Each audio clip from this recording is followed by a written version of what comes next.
প্রতিদিন আমরা আয়নার দিকে তাকাই, কিন্তু কখনো কি ভেবে দেখেছেন আপনার মুখের গঠনই আপনার কনফিডেন্স, অ্যাট্রাকশন, এমনকি অপরচুনিটিসের ওপরেও প্রভাব ফেলতে পারে।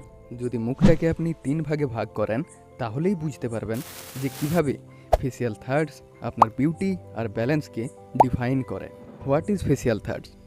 ফেসিয়াল থার্ডস বলতে বোঝায় মুখের 3টি সমান আনুভূমিক পার্টকে।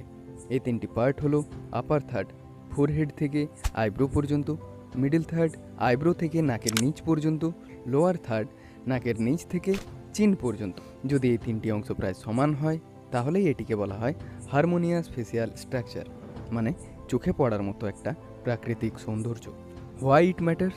কারোর দেখবেন চোখ দুটো খুব সুন্দর, কারোর জ লাইন আর চিন খুব শার্প হয়, কিন্তু আসল সৌন্দর্য কি জানেন? প্রপোর্শন।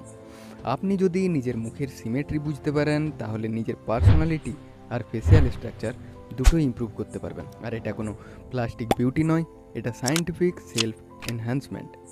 ফেসিয়াল থার্ড আপনাকে শেখায় কোথায় আপনার মুখের স্ট্রেংথ আর ব্যালেন্স প্রয়োজন। এটা জানলে নিজেকে আরও বেটার ভার্সনে আপগ্রেড করা সহজ হয়। How to check your own face? আপনি চাইলে খুব সহজেই নিজের মুখের ফেসিয়াল থার্ড চেক করতে পারেন।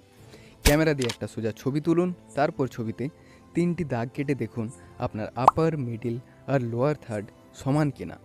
আপার থার্ড বড় হলে ফোরহেড প্রমিনেন্ট হয়, মিডিল থার্ড বড় হলে আইজ আর নোজ হাইলাইটেড হয়, লোয়ার থার্ড বড় হলে জলাইন বেশি নোটিসেবল হয়। আপনি যেরকম মুখ নিয়ে জন্মেছেন সেটা আপনাকে ডিফাইন করে না, আপনি সেই মুখটাকে কিভাবে প্রেজেন্ট করেন, কিভাবে আপগ্রেড করেন, সেটাই আপনার আসল পরিচয়। ফেসিয়াল থার্ডস বুঝে যদি নিজেকে অবজার্ভ করেন, তাহলে আপনি শুধু সুন্দর নয়, মোর পাওয়ারফুল হয়ে উঠবেন, নিজের চোখেও আর অন্যদের কাছেও। ভিডিওটা ভালো লাগলে একজন বন্ধুর সঙ্গে শেয়ার করুন। নেক্সট এপিসোডে আমরা কথা বলবো অন্য কোনো একটা টপিক নিয়ে। সিমেট্রি, সায়েন্স, সেলফ আপগ্রেড, এই চ্যানেল আপনাকে গাইড করবে আপনার সবচাইতে অ্যাট্রাকটিভ ভার্সনের দিকে। সাবস্ক্রাইব করতে ভুলবেন না, because beauty begins with awareness.